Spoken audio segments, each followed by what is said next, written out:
And আমরা এখানে পাচ্ছি 15 means O, and 4 means D, and 9 means I, and 12 means L. তো আমরা আমাদের সাইফার টেক্সট আমরা আমাদের প্লেন টেক্সট কিন্তু পেয়ে গিয়েছি। আমাদের ফাইন্ড আউট করার ছিল প্লেন টেক্সট। সো আমাদের প্লেন টেক্সট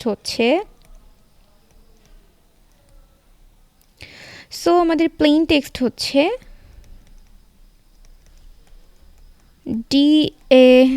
DAFFODIL, ড্যাফোডিল। আশা করি আমি বোঝাতে পেরেছি কিভাবে ওয়ান টাইম প্যাড অ্যালগোরিদমের ক্ষেত্রে আমরা ডিক্রিপশন করতে পারি। আমি লেকচার 3-তে, দ্যাট মিনস 3.1, 3.2 অ্যান্ড এখন 3.3 শুধুমাত্র ওয়ান টাইম প্যাড নিয়ে আলোচনা করেছি। তো আপনারা যারা ওয়ান টাইম প্যাড অ্যালগোরিদম কিভাবে কাজ করে সেটা সম্পর্কে জানতে চান, তো সেক্ষেত্রে আপনাদের এই 3টি ভিডিওই দেখতে হবে যদি আপনারা একটা প্রপার ধারণা নিতে চান এই সম্পর্কে। এরপরেও আপনাদের যদি কোনো সমস্যা থেকে থাকে সেক্ষেত্রে আপনারা চাইলে আমাকে মেল করতে পারেন বা আমাকে কমেন্ট করে জানাতে পারেন। আমি ডেফিনেটলি ট্রাই করব আপনাদের প্রবলেমগুলো সলভ করার, এবং এছাড়াও আপনাদের যদি কোনো পরামর্শ দেওয়ার থাকে সেটাও জানাতে পারেন।